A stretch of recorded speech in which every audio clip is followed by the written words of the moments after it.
Alright, now this video is going to be how to go from blue collar to white collar. Now, this video can go anywhere. This is like a choose your own adventure. The one thing about white collar world is you can get into positions like project management or customer service, and you can go across several different industries but still have pretty much the same job. Now that's a little different than how blue collar works, because blue collar, the job itself is an industry, or the industry has specialities that are only within that industry. Oh, I fucked it up there, didn't I? Well, not in a bad way, but that's some fucking pot smoking shit to think about right there. But white collar is a lot different than that. Now, people need to figure out where they fit in. Do they fit in at the bottom and have to work their way up? Do they got college education? Do they have natural skills? Do they have supervisory skills? Do they have managerial skills? Do they have project management skills? That's a big one right there. White collar work is all about project management. I know all about project management because that's what I do. My job is to make sure other people do theirs. Ain't that the fucking shit? So what am I? When it comes down to it, what am I? A pimp. Pimp is a project manager. Gotta know what your natural ability is to go where you're in. You know? So apparently I'd be a good pimp. Now, how do you know where you fit in? Well, shit, if I knew that, I'd be the richest person alive owning a temporary business, you know, for temporary workers.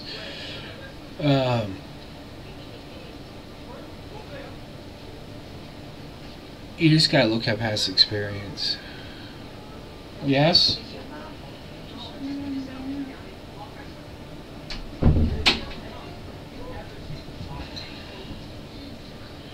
I have an actual door right there. Then this wall right behind my monitor, they cut a hole like in the middle of the wall about 6 feet. It's about the size of like a sliding glass door. Why they did it? To make the living room bigger or some bullshit. So I don't know. The TV you hear is in the living room. So yeah, I don't know why. I mean, like, I'll kind of explain here. Just torpedo up.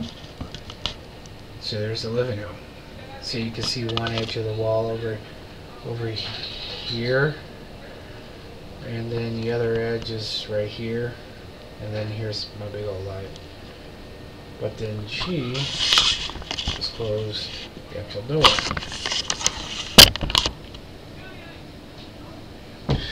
But anywho, you gotta look at your past and figure out where you belong. Do you belong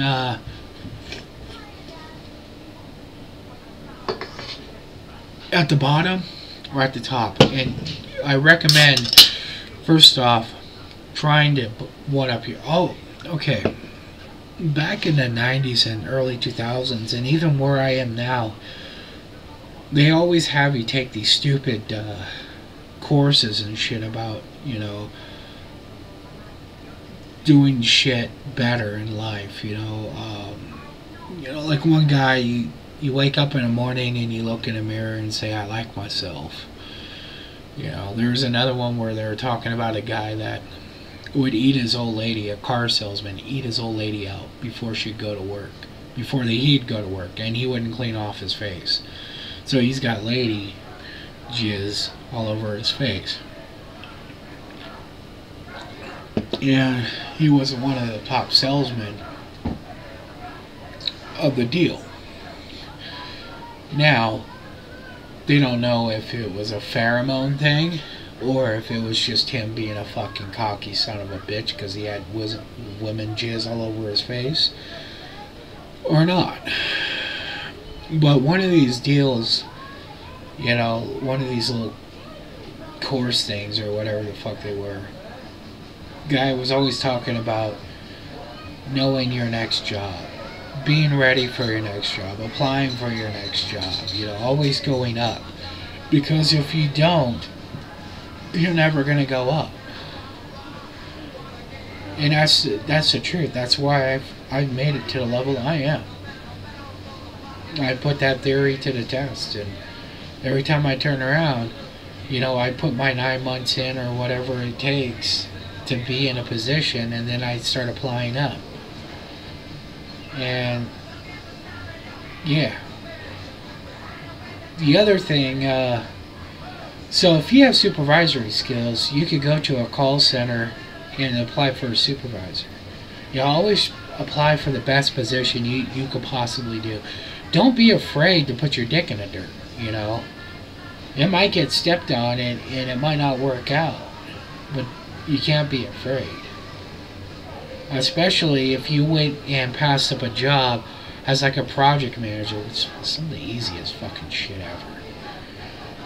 And then you went and took a job as like customer service, and then you sitting there all day taking these fucking phone calls, and you realize that you could have done a better job. You're too good for the position you're in. That's a worse place to be. Now, customer service is a wonderful spot to go from a blue collar to a white collar, or even from fast food to white collar or anywhere else, because it is a low totem pole job. The bad things about it is it's not fun. There's metrics involved. It's a production style job. You gotta produce X amount of phone calls a day. You gotta handle your handle time is how long you talk to each and individual person. So they may want you to take 50 calls a day at 380 seconds, which is what, 6 minutes, 6.25 or something like that. So 6.25 minutes, I think, or 6 1/3, something like that. And you got, on all of your calls, they have to average out to that time.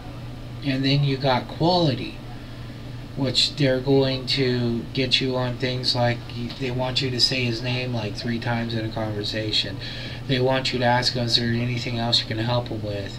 They want you to ask any special promotions, depending on it. So there's all that type of bullshit. For me, it was easy. I could just rip through it. For me, I could put myself outside the world and not pay attention to things. When I had people cuss me out, I was on a supervisor call line. So I was on the ultimate, like, as high as you can get up in the organization and talk to somebody phone thing. And I'd had people tell me I ruined Christmas, and I'd be muting, laughing, saying good, because I knew it was full of shit. But anyway. And then I'd have people tell me, oh, I'd beat your ass and all this other bullshit, and I'd laugh and say, yeah, I seriously doubt you'd say that in front of me. But anyway. So most of the time I'd have fun. You gotta watch that mute button, which I have right here on my Plantronics phone thing. It's a nice, good mute button. Sometimes my neighbors hear me, but the caller doesn't. That's the key. But anyhow, so you gotta know, where to rate yourself in. If you have supervisory skills, try to be a supervisor. Don't be afraid that you don't know what they do. Just because, like, a supervisor is another role that is cross-platform. And that's cool. A project manager, I could be a project manager anywhere. So don't be afraid of that role, as long as you know how to supervise.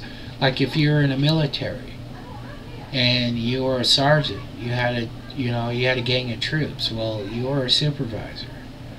Sure, it was about, incoming bullets and all this other bullshit, but still, you were a supervisor. So you have those skills. And skills are what you need. It's not bullshit like you need to know what insurance or banking or any of that other bullshit is. No. You can learn that shit on a different day. You need the basics. And if you look at these job applications and everything else for these positions, they're telling you exactly what they want. They won't tell you, oh yeah, you need to know what IRSA and fully insured and primary care physician and all this other bullshit means. They're not saying any of that bullshit unless it's an internal posting.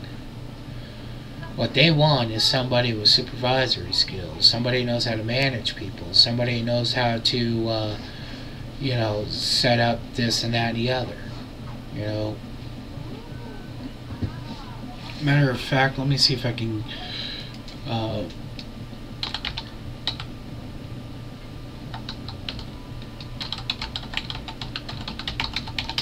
let's see if I can find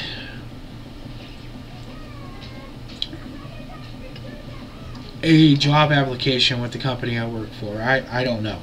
I mean, I don't look at these things, so let's see.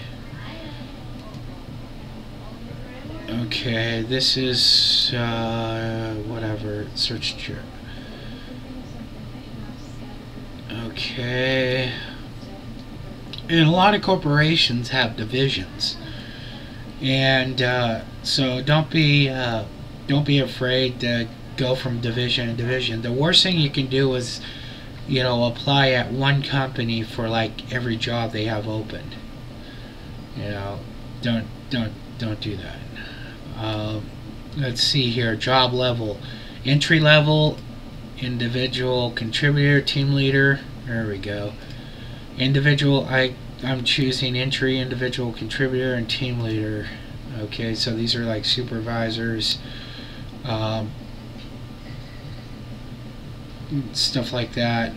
Damn, don't they got any supervisors? Contract managers. That's another one. Pretty easy work. They train you for the most part.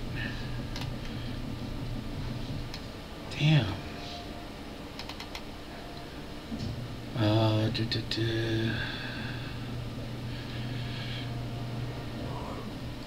lot of white collar work is also telecommuting now, which is pretty cool. Damn, there's a lot of jobs. Alright, here's a standard customer service job requisition. Responsibilities: respond to complex customer calls, resolve customer service inquiries, which include benefits and eligibility, billing and payment, customer material, physician assignments, authorization for treatment, explanation of benefits, provide very best customer service, approximately 50 to 100 calls a day, consistently meet established productivity metrics, scheduled adherence, staying within time frames, and quality standards. Those are big ones. Process claims according to specific procedures. Oh, apparently this one processes claims too. That should be pretty good. Okay, qualifications: 1 year customer service. That could be anything. Education level, at least high school. Authorization to work within the United States, ability to work 40 hours, prior stable work experience, ability to navigate computer while on the phone, multitask, remain focused. Most white collar jobs have grade levels. Beep, beep, beep, beep, beep. It's kind of like how the service and government does theirs. And this is kind of a lower end one. Customer service representatives can make between probably 22 and 35 a year, depending on where you're at, who it is, what level of customer service it is. Here's an advocate position, and it's a telecommute position. It means you can work at home. I can do this job. I don't want to. Requirements: must be able to travel 50 to 75%. Must live within blank, blank, blank, blank, blank. They usually want you to live within a half an hour to an hour away from a call center or a building. 1 year experience in Medicare and Medicaid regulations. I can do that. So, ability to work independent. I can do that. Remain on task. Sure, I can do that. Ability to prioritize. See, this is half the people that sub to me can do this job. Ability to prioritize, meet deadlines with multi-staff members within the department. Intermediate level of MS Word and Excel. See, that's where it's going to kill people. Is they want you to know Microsoft Office and stuff. It's not that bad. It's not that bad at all. 2 years of provider relations or provider network experience, meaning how providers are contracted and all that. So that part right there, you need to be internal to go from, or you'd have to come from another company that deals with the same thing. Provider contracts are pretty much the same through all the companies, so they want you to understand that, because there's some certain regulations and shit. It's not that hard. You could go from phone service to this, but it'd be a little hard. Usually you'd have a kind of a step in between. Let's see here.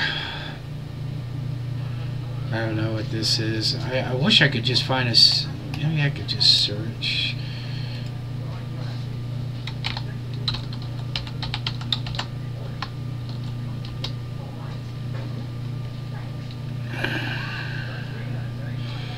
Director, the case, account, no.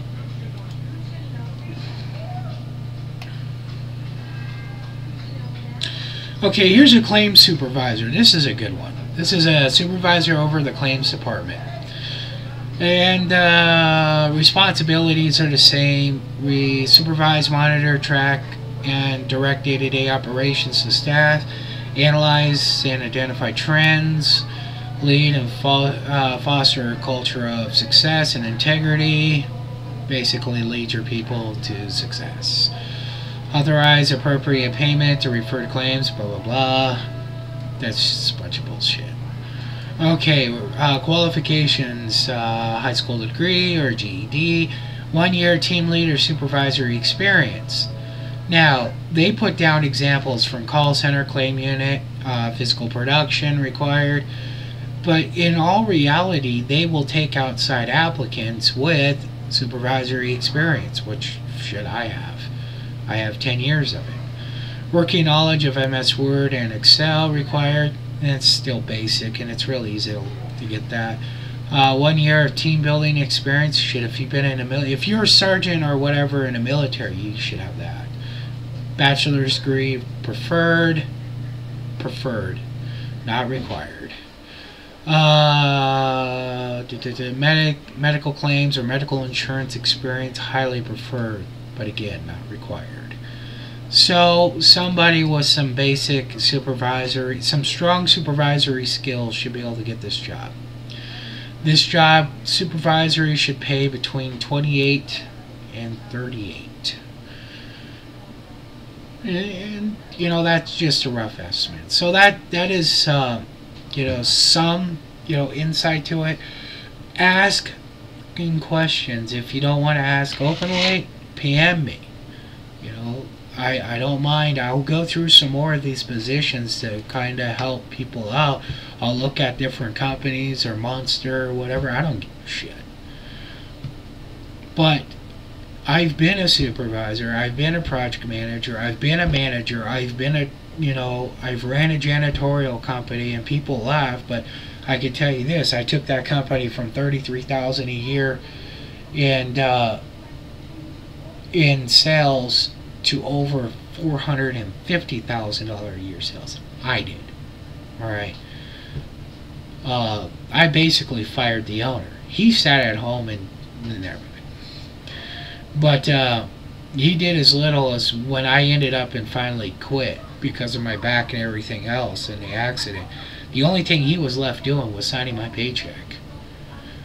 But anyway, so there's a lot of shit I've done. I've hired people, I've interviewed people, and everything else. Matter of fact, I could get into interviewing and shit like that.